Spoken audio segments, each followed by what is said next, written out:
Bhagavad Gita is a book of mankind's collected experience of and answers to life's most basic questions. Who I am, from where do I come, what is my purpose and destiny, and most practically, how do I find happiness? These podcasts originate in the lectures of Neil Bhatt, a disciple of Swami Chinmayananda.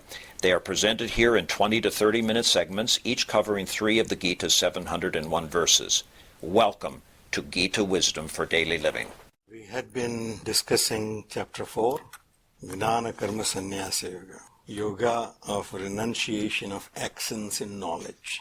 This is all about knowledge, all about what the real I is.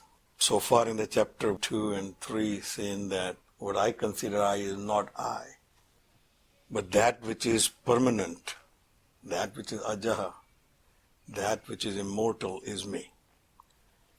But then Chapter 3 talked about all the Karma Yoga, then how do I act in this world and not get bound by those actions.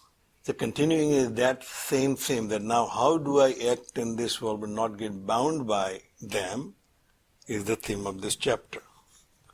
So the first thing Bhagavan says, Ajah api, I am unborn. He clarifies first that let's keep in mind that what's the theme of our discussion. Our theme of our discussion is, from Chapter 2 onward, is I am unborn.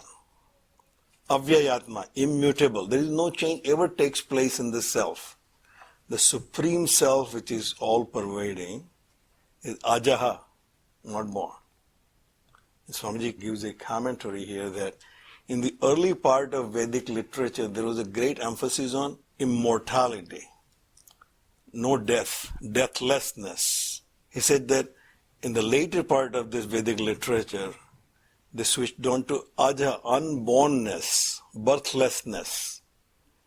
So all of our stories about the devas are looking for nectar, amrit. There was always the fear of death. Over a period of time, they realized that it's not the death you should be worried about.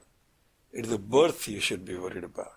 As long as there is birth, there will be death. Only way you can overcome death is by not having birth.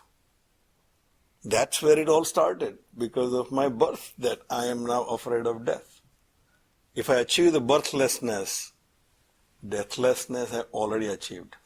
So therefore Bhagavan clarifies, very first declaration in this chapter is, Ajah api san, I am unborn.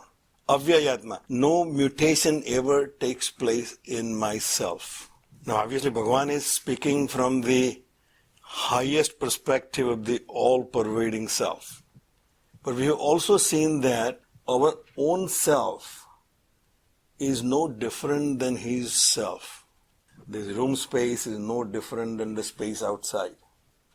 Before this building was built, this space was nothing but the continuation of the space outside. I created this conditioning called walls, floor and ceiling. Now the same space which was part of the universal space, I now consider it to be room space. So all the qualities of the space outside still remains intact in the room space, except in my perception they're conditioned by this conditioning called walls, floor and ceiling. In my own existence, it is something similar. The self which is all-pervading in my own self are exactly same. Whatever the qualities attributed to the Supreme Self are also valid for my own self.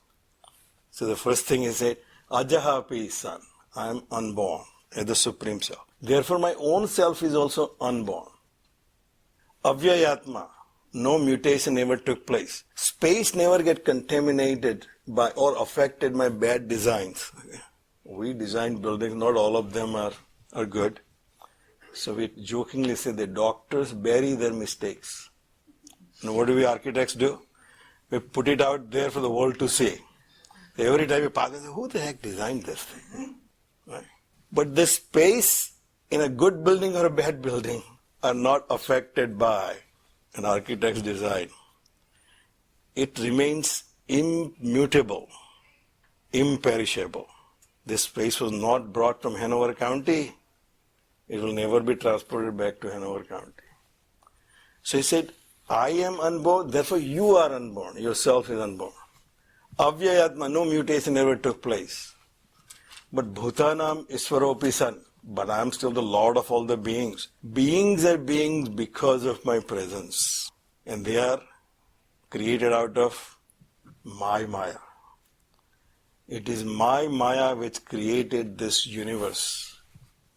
Out of my own self. There is no other material available to Bhagavan when he created this universe, other than his own self. But if you say there is other material existing, he is limited.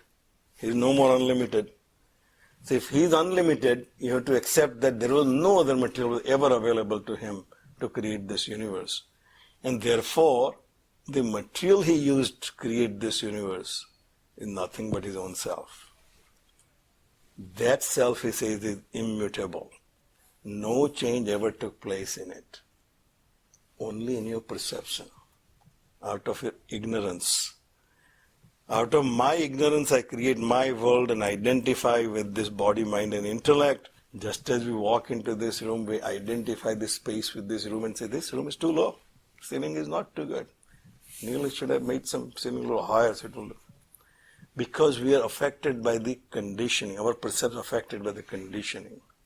Same way, Bhagavan said that Bhutanam Iswaropisan, all beings are who they are because of my presence. This room exists because of room space. Just walls, floor and ceiling does not make the room. The heart of this room is the space in the room. Without space, there is no room. Without self, there is no being. So Bhagavan said, I am Iswar. I am the Lord of all beings. However, this universe I have put forth according to its own dharma. Maya has its own dharma. Sattva, Rajas and Tamas. Those gunas and dharmas are inherent in this universe. And when there is a decay of this dharma, when those dharmas decline, I as the creator will set it back. I will come back. I will participate actively in the creation to set the creation back to as I designed. Time and again we renovate my building. I designed something, after a while it gets deteriorated. We just changed carpet in my front room because when I designed in 2004, I had a perception what the room looks like. Over a time the carpet got soiled. I have to srujami aham as the architect again and say change the carpet. Carpet is changed. Now it looks the way I have thought in my mind before. So Bhagavan said the same way I come back again, yada yada hi dharmasya glanir bhavati. When the essential dharma of this universe gets out of line, then I take active participation. Just as I took active participation in creating this universe, I'll set the universe back to its dharma. Paritranaya sadhunam vinasaya cha duskritam. Whatever went out of dharma, I will eliminate. And then whatever is in line with dharma, I'll protect it. So the dharma principle will be restored. And as I say, dharma is a self-regulating principle. As soon as you get out of your dharma, you lost your existence. As soon as sugar loses its sweetness, if you put sugar on frying pan and it becomes black, and now you put in your mouth, it's not sweet, it lost its existence because it's lost its dharma. So now it is carbon. It's no more sugar. You won't call it sugar anymore. So Bhagavan says, as soon as the dharma gets out of line, the thing or being loses its existence. I destroy them by the very fact that the dharma is lost. So he said, therefore I come back again and again, every time. So I assure you that my creation will always remain as I have designed. The will of dharma makes it function. And then he said that every being still has to continue working. All beings who are working, they're working in my path alone. No matter what I am doing or you are doing, she is doing, he is doing, everybody is doing, is because of that consciousness in them. They are functioning because they are living beings. Dead Einstein cannot invent anything. As long as they are alive, created whatever. And whether I'm going in a right direction or wrong direction in terms of what my goals are in life, as long as I take the support of my consciousness, it will allow me to go in the direction which I think is appropriate. That is because of the equipment that I have. The equipment which I have will decide what direction I will take. My mind, my intellect, my body will determine what actions I'm taking. And what direction I'll take, whatever my desires are. Therefore, kangsatah karmanam siddhi, ijanti iha devataha. Because we want success in this life. We want success which is measurable success. Something which I can show people and say, this is what I did in last 4 years, 5 years, 10 years. So what we'll do is something, if say, well, this is some pie in the sky type of a goal, I don't really pursue it. I want to pursue something which is, I can show the result to the world. In this world, getting result of our actions are easy and measurable and showable. Therefore, Bhagavan said, Kangsatah karmanam siddhi ijanti iha devataha. Therefore, we pursue those senses because I think I will get the results which I can enjoy. The whole goal I have is to enjoy the fruits of my actions. I do not want to perform any action which I already know there is no result for it. If I know that I can keep working in this company and they won't ever promote me or will ever recognize my work, what is the normal advice? Neil, you better leave this company and find someplace else which is. I work and I get result. So my fruits of actions are driving me, and Bhagavan said, therefore, people are pursuing different paths, what they think will give them those results. So why my field is different than yours, and your field is different than hers, and hers is different than him?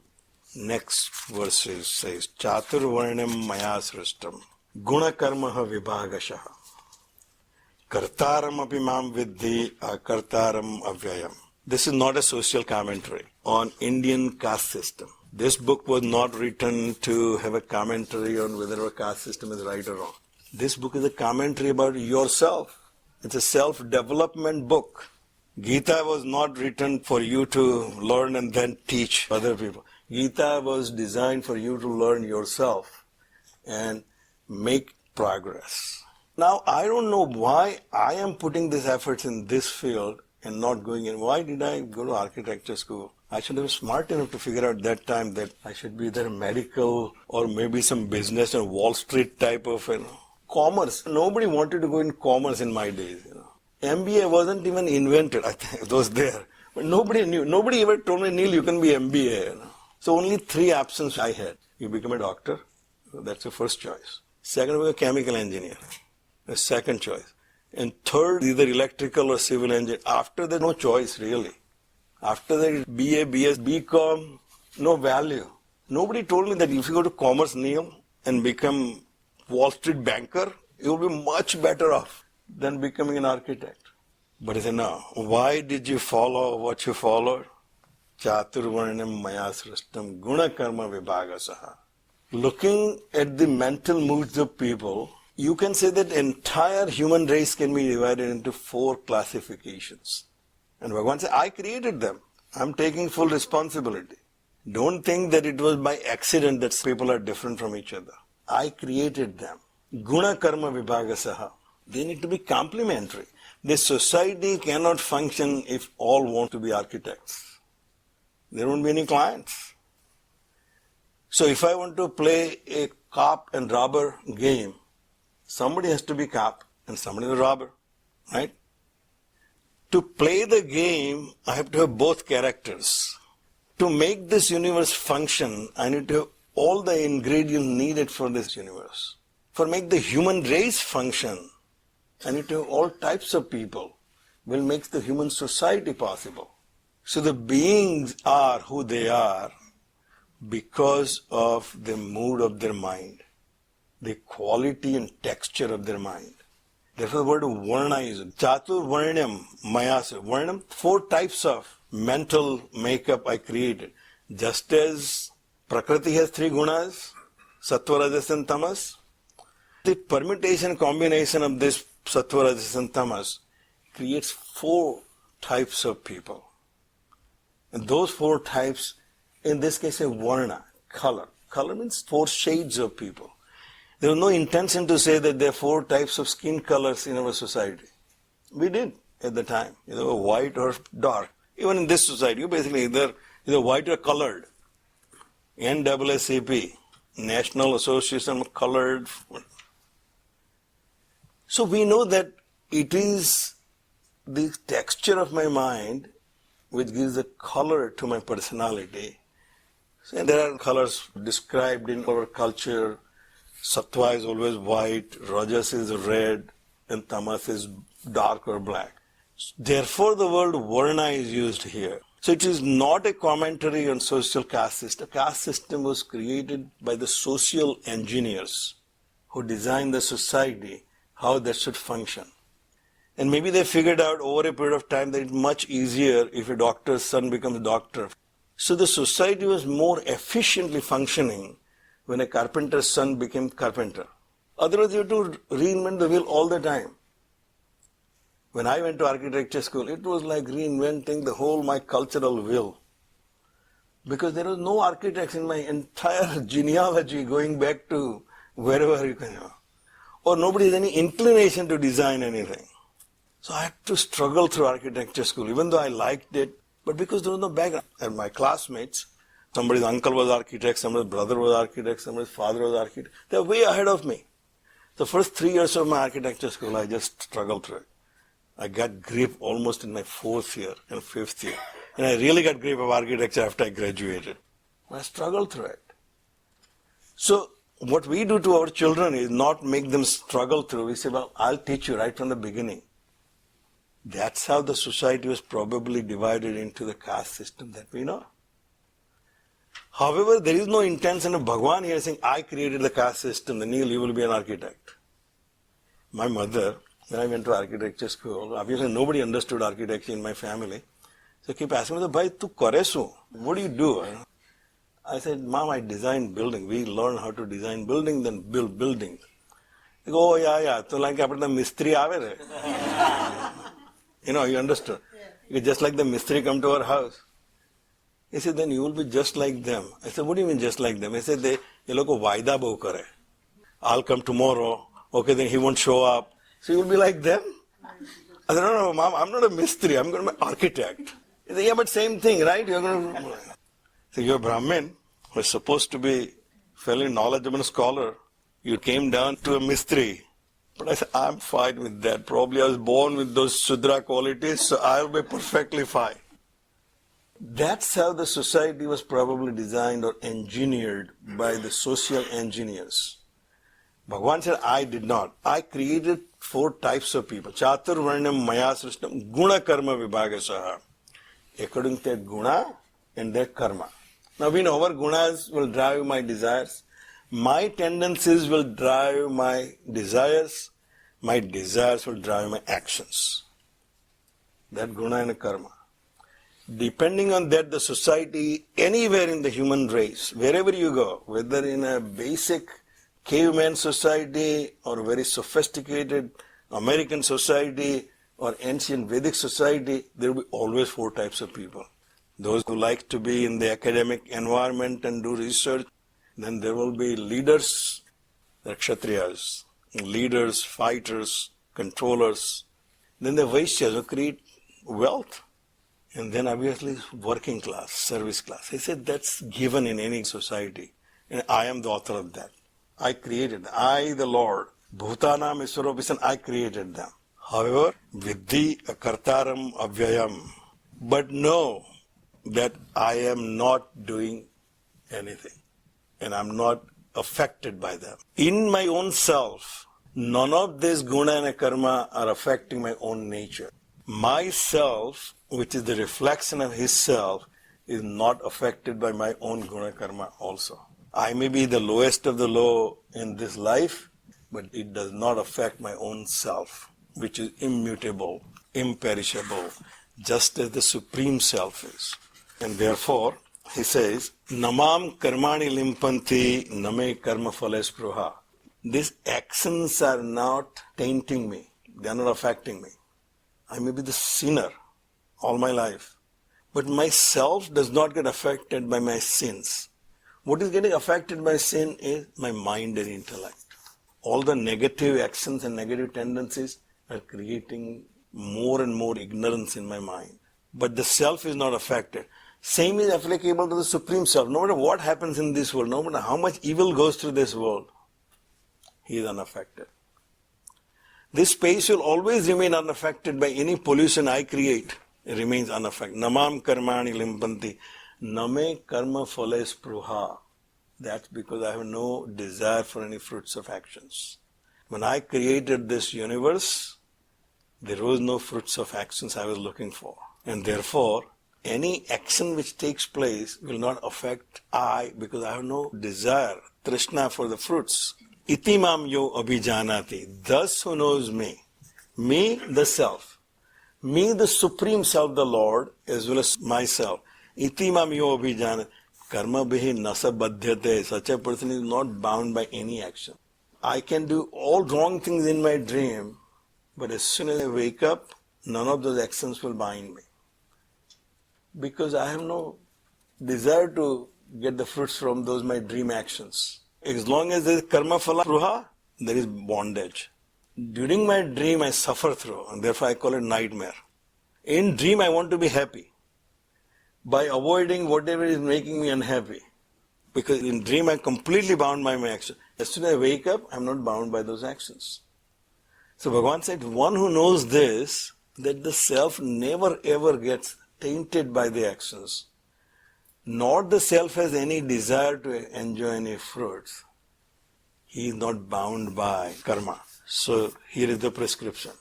Evam gnatva kritam karma purvehi api mumukshubhihi. The operative word here is mumukshu. One who wants to get liberated from this bondage is a mumukshu. At some level we are all mumukshu.